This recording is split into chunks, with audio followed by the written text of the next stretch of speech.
তো ফ্রেন্ডস, আবারও চলে এসেছি আপনাদের কাছে একটি নতুন ভিডিও নিয়ে। তো আজকে আমি আপনাদের সামনে দেখাতে চলেছি একটি দুপেটা ছাঁচ কীভাবে বানানো হয়। তো ভিডিওটি পুরো দেখুন, তাহলে এই জিনিসগুলি আমরা শিখতে বা বুঝতে পারবেন। তো আমাদের এই যে বডিটা পুরোটাই গঙ্গা মাটির তৈরি। একজন কাস্টমার অর্ডার করেছিল এরকম ধরনের বডি লাগবে ওনার। তো আপনারা চাইলে এরকম বডি আপনারাও কিনতে পারেন, কোনো অসুবিধা নেই। ডেসক্রিপশানে হোয়াটসঅ্যাপ নাম্বার আছে, ওখান থেকে কন্ট্যাক্ট করতে পারেন। মূর্তির যে কোনো মুখ, ছাঁচ বা মের সমস্ত কিছু আপনারা এখান থেকে পাবেন। আচ্ছা, অনলাইন ডেলিভারি হবে, সে নিয়ে আমি আপনাদের কাছে একটা ভিডিও করে দেবো আমাদের ডেলিভারি প্রসেসগুলো নিয়ে। আর এই যে দুপেটা ছাঁচটা দেখছেন, এটা আমরা গঙ্গা মাটির বানিয়েছি বললাম, এবং চারি সাইডে যে বেড়া দিচ্ছি ওটা একটু শক্ত আলদে মাটিতে আমাদের বেড়গুলো দিতে হবে, যাতে প্লাস্টারটা কোথাও না ভেঙে যায় বা ধসে যায়। তো সেদিক থেকে ভালো করে জিনিসটা মজবুত করে বানিয়ে নেওয়ার পর আমরা প্লাস্টারের কাজগুলো শুরু করব। তো ভিডিওটি পুরো দেখুন, তাহলেই বুঝতে পারবেন। আর আমার চ্যানেলে যদি আপনারা কেউ নতুন হয়ে থাকেন, অবশ্যই আমার এই আর্ট গোপাল চ্যানেলটি সাবস্ক্রাইব করে পাশে থাকা বেল আইকনটি বাজাতে ভুলবেন না, যাতে পরবর্তীকালে এরকম ঠাকুর রিলেটেড ভিডিও সবার প্রথম পেয়ে যেতে পারেন।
তো আমরা চারি সাইডটা ভালো করে বেড়াটা দিয়ে নিয়ে সবুজ প্লাস্টার পালিশটাকে ভালো করে চারি সাইডে যাতে কোথাও ফাঁপ না থেকে সেই অনুপাতিক আমাকে চারি সাইডে দিতে হবে। এবং এটা হয়ে যাওয়ার পর পেছন দিকটাকেও সেম প্রসেস আবার কাট দিয়ে আমাদের যেভাবে জিনিসগুলো করছি আমি দেখুন সামনের দিকটা, সেই প্রসেসেই পেছন দিকটাকেও করে নিতে হবে।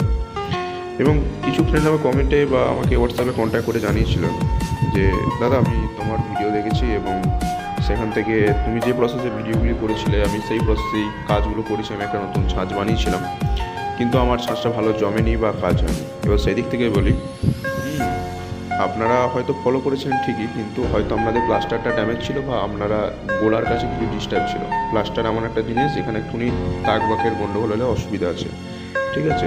সঙ্গে সঙ্গে গুলি জিনিসটাকে ব্যবহার করতে, বেশি দেরি করলে জিনিসটাকে আপনি আর ব্যবহার করতে পারবেন না।